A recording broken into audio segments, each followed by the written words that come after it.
News bulletin में बात करेंगे खास खबरों की। सबसे पहले हेडलाइंस। वापस लिया जा सकता है टीजीटी पदनाम, शिक्षा विभाग ने विधि सचिव से कानूनी सलाह मांगी। टीएडीए से वंचित हो गए शारीरिक शिक्षक, नए रूल्स में दूरी की पड़ी मार। टीजीटी भर्ती नियमों को हाईकोर्ट में चुनौती, बीए डीएलएड अभ्यर्थी ने एनसीटी नियमों के विपरीत बताया। पर्यटक वाहनों के लिए नए टैक्स स्लैब से मिलेगी राहत, मुख्यमंत्री के लौटने का इंतजार। दिवाली से पहले होगा हिमकेयर की लंबित राशि का भुगतान, सरकार से मिली मंजूरी। हेडमास्टर ऑफिसर कैडर की मांग, प्रिंसिपल प्रमोशन लंबित कर दो लेकिन कोटा ना बदला जाए। फायर ब्रिगेड कर्मचारियों की चेतावनी, वर्दी नहीं मिली तो सिविल ड्रेस में देंगे ड्यूटी। और अब खबरें विस्तार से।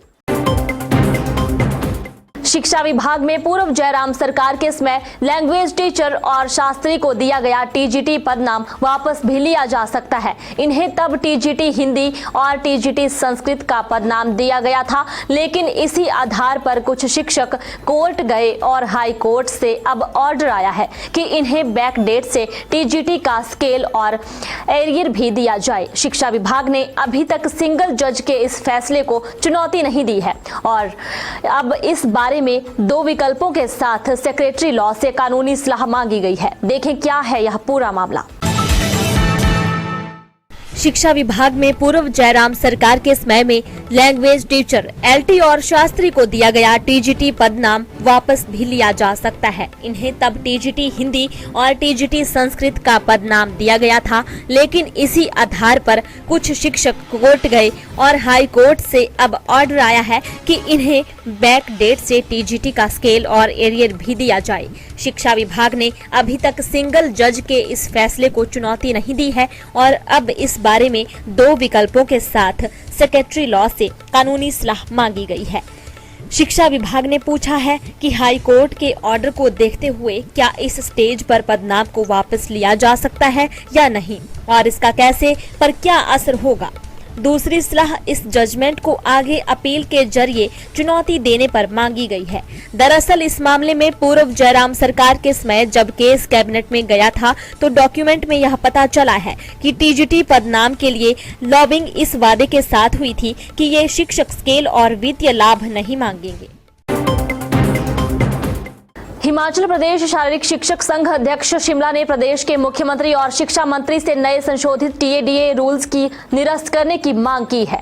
संघ के अध्यक्ष ललित चौहान ने कहा कि हाल ही में प्रदेश के वित्त विभाग ने नए टीएडीए रूल्स में बदलाव कर 8 किलोमीटर के स्थान पर 30 किलोमीटर पर ही यात्रा भत्ता, हाल्ट भत्ता देने की अधिसूचना जारी की है। इस पर संघ ने कड़ी आपत्ति जताई है। देखें क्या है मामला। हिमाचल प्रदेश शारीरिक शिक्षक संघ अध्यक्ष शिमला ने प्रदेश के मुख्यमंत्री और शिक्षा मंत्री से नए संशोधित टीएडीए रूल्स की निरस्त करने की मांग की है। संघ के अध्यक्ष ललित चौहान ने कहा कि हाल ही में प्रदेश के वित्त विभाग ने नए टीएडीए रूल्स में बदलाव कर 8 किलोमीटर के स्थान पर 30 किलोमीटर पर ही यात्रा भत्ता, हाल्ट भत्ता देने की अधिसूचना जारी की है। इस पर संघ ने कड़ी आपत्ति जताई है। इसका सीधा नुकसान शारीरिक शिक्षकों को उठाना पड़ेगा, क्योंकि शारीरिक शिक्षक खेल गतिविधियों में ब्लॉक स्तर, जिला स्तर, राज्य स्तर, कोचिंग कैंप, रिफ्रेशर कोर्स महीनों स्कूल से बाहर रहते हैं, जिसमें शिक्षकों को रात्रि ठहराव में भोजन, बेडिंग का भुगतान खुद से करना पड़ता है। दिन रात बच्चों के साथ में रहकर बदले में टीएडीए से भी वंचित रखना भी इनके साथ अन्याय होगा। हिमाचल में एक तरफ ट्रेंड ग्रेजुएट टीचर यानी टीजीटी की बैच वाइज भर्ती शुरू हुई है, वहीं हाईकोर्ट में भर्ती नियमों को चुनौती भी दी गई है। याचिकाकर्ता मोहित ठाकुर ने कोर्ट में कहा कि वह बीए और 2 साल का डीएलएड डिप्लोमा धारक है और उसे 2010 की एनसीटी की अधिसूचना में 6ठी से 8वीं पढ़ने के लिए पात्र बताया गया है, लेकिन हिमाचल सरकार के 2012 के टीजीटी भर्ती नियमों में उसे शामिल नहीं किया गया है। देखिए क्या है यह मामला। हिमाचल में एक तरफ ट्रेंड ग्रेजुएट टीचर यानी टीजीटी की बैच वाइज भर्ती शुरू हुई है, वहीं हाईकोर्ट में भर्ती नियमों को चुनौती भी दी गई है। याचिकाकर्ता मोहित ठाकुर ने कोर्ट में कहा है कि वह बीए और 2 साल का डीएलएड डिप्लोमा धारक है और उसे 2010 की एनसीटीई की अधिसूचना में 6ठी से 8वीं पढ़ने के लिए पात्र बताया गया है, लेकिन हिमाचल सरकार के 2012 के टीजीटी भर्ती नियमों में उसे शामिल नहीं किया गया है। याचिकाकर्ता का कहना है कि एनसीटी द्वारा बताई गई 5 कैटेगरी भर्ती नियमों में शामिल की गई है, जबकि बीए और डीएलएड कॉम्बिनेशन को इससे बाहर रखा गया है। मोहित ठाकुर ने इस केस में टीचर एलिजिबिलिटी टेस्ट के नए रूल्स को भी चुनौती दी है। उन्होंने कहा कि यदि 2012 के राज्य के रूल्स एनसीटी के नियमों के अनुसार नहीं है तो वे ऑपरेट नहीं कर सकते, इसलिए राज्य सरकार के रूल्स अवैध हैं। टीचर एलिजिबिलिटी टेस्ट के लिए ऑनलाइन आवेदन करने को 30 अक्टूबर 2023 की तिथि निर्धारित है, जिसमें याचिकाकर्ता को बाहर कर दिया गया है। हिमाचल प्रदेश में पर्यटकों को लेकर आने वाले वाहनों पर स्पेशल रोड टैक्स कम किया जाएगा।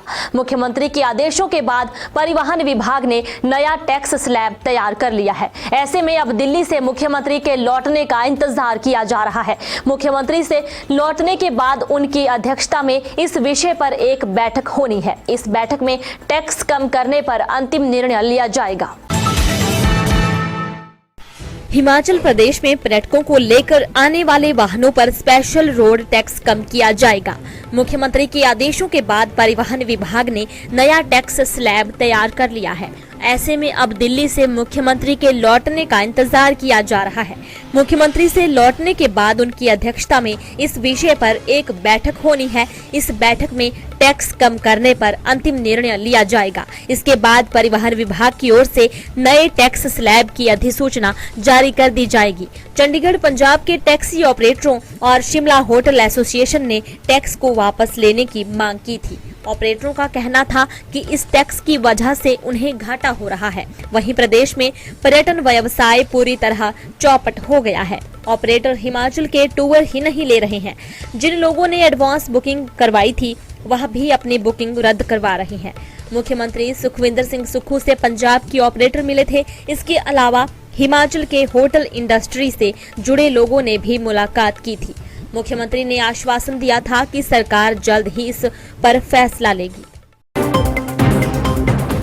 मुख्यमंत्री हिमकेयर योजना के तहत इम्पैनल्ड अस्पतालों को अभी तक 200 करोड़ रुपए का भुगतान लंबित है। राज्य सरकार ने 200 करोड़ की लंबित राशि जारी करने के लिए स्वीकृति प्रदान कर दी है। ऐसे में जल्द अस्पतालों को लंबित राशि का भुगतान किया जाएगा। बताया जा रहा है कि अस्पतालों को दिवाली से पहले लंबित राशि का भुगतान कर दिया जाएगा। देखें यह बड़ी खबर। मुख्यमंत्री हिमकेयर योजना के तहत इम्पैनल्ड अस्पतालों को अभी तक 200 करोड़ रुपए का भुगतान लंबित है। राज्य सरकार ने 200 करोड़ की लंबित राशि जारी करने के लिए स्वीकृति प्रदान कर दी है। ऐसे में जल्द अस्पतालों को लंबित राशि का भुगतान किया जाएगा। बताया जा रहा है कि अस्पतालों को दिवाली से पहले लंबित राशि का भुगतान कर दिया जाएगा। वहीं योजना से जुड़े अधिकारियों का कहना है कि पहले के मुकाबले अब हिमकेयर योजना के तहत आने वाले क्लेम की संख्या काफी ज्यादा बढ़ गई है। इसके कारण लंबित राशि भी बढ़ने लगी है। अधिकारियों का कहना है कि हर महीने अस्पतालों से सरकार को करीब 35 करोड़ रुपए के क्लेम आ रहे हैं, जबकि पहले यह राशि इतनी नहीं होती थी। क्लेम की संख्या बढ़ने से पेंडिंग राशि भी बढ़ने लगी है। वहीं अस्पतालों को भुगतान न होने से मरीजों को परेशानियों का सामना करना पड़ रहा है। इस योजना के तहत इम्पैनल्ड कई सरकारी व निजी अस्पतालों ने इस योजना के तहत लोगों का इलाज करना बंद कर दिया है। ऐसे में लोगों को दिक्कतों का सामना करना पड़ रहा है। राज्य के स्कूलों में प्रिंसिपल प्रमोशन से पहले Himachal Pradesh headmaster officer cadre की तरफ से एक नई मांग सामने आई है। इसमें कहा गया है कि प्रिंसिपल प्रमोशन बेशक 3 दिसंबर तक लंबित हो जाए, लेकिन प्रमोशन कोटे से कोई छेड़छाड़ नहीं होनी चाहिए। देखें क्या है यह मांग। राज्य के स्कूलों में प्रिंसिपल प्रमोशन से पहले Himachal Pradesh headmaster officer cadre की तरफ से एक नई मांग सामने आई है। इसमें कहा गया है कि प्रिंसिपल प्रमोशन बेशक 3 दिसंबर तक लंबित हो जाए, लेकिन प्रमोशन कोटे से कोई छेड़छाड़ नहीं होनी चाहिए। Himachal Pradesh headmaster officer cadre समर्ग की एक बैठक सुंदरनगर में जिला प्रधान नरेश महाजन की अध्यक्षता में हुई। इसमें कहा गया कि वर्तमान में प्रधानाचार्य के लगभग 200 पद खाली चल रहे हैं, इसलिए सरकार मुख्य अध्यापकों से प्रधानाचार्य के पद पर पदोन्नति 50-50 कोटे से ही हो। इस कोटे से सरकार कोई छेड़छाड़ न करे और पदोन्नति सूची 2 वर्ष से कम सेवा काल में छूट देते हुए जल्द जारी करे। समर्ग के प्रधान ने बताया कि मुख्य अध्यापक से प्रधानाचार्य बनने के लिए लंबा इंतजार करना पड़ता है।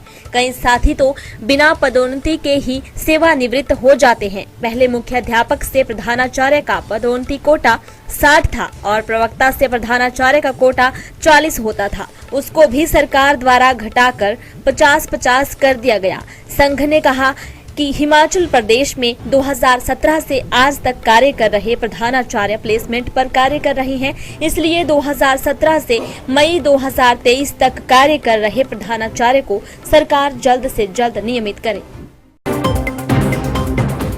हिमाचल प्रदेश में फायर ब्रिगेड कर्मचारियों को वर्दियों समेत अन्य सामान नहीं मिल रहा है। विकट स्थिति से निपट रही यूनियन ने खफा होकर सिविल ड्रेस में ड्यूटी देने का ऐलान किया है।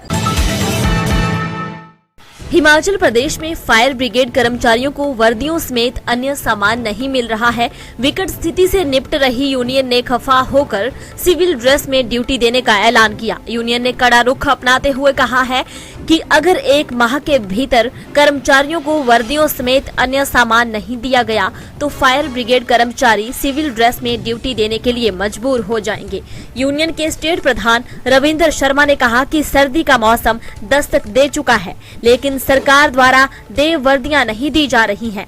न ही कर्मचारियों को समय पर शू, कैप, जुराब, बैच, लाइन डोरी, बेल्ट, जर्सी, जैकेट आदि सामान दिया जा रहा है। सामान न मिलने से जवान सर्दी में ड्यूटी करने के लिए मजबूर हो रहे हैं। उन्होंने कहा कि मूलभूत सुविधाओं के लिए जब भी अधिकारियों से मामला उठाया जाता है तो बजट न होने की बात की जाती है और बजट मांगा गया है ये कहा जाता है, जिसके चलते सुविधाएं नहीं मिल पा रही हैं। उन्होंने कहा कि यदि कर्मचारियों को वर्दी समेत अन्य सामान गुणवत्ता युक्त नहीं दिया जा सकता है तो कर्मियों के खाते में सामान के रुपए जमा करवा दें ताकि कर्मी अपना सामान स्वयं खरीद सके।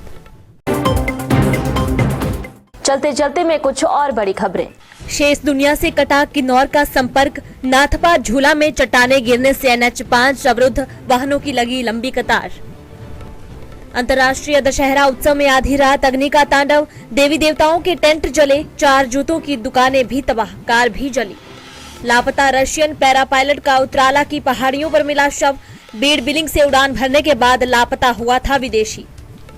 नंगल भाखड़ा सड़क पर स्कूली बच्चों से भरी बस पलटी, 6 घायल, BBMB अस्पताल में करवाया उपचार। न्यूज बुलेटिन में इतना ही। बने रहे दिव्य हिमाचल टीवी के साथ।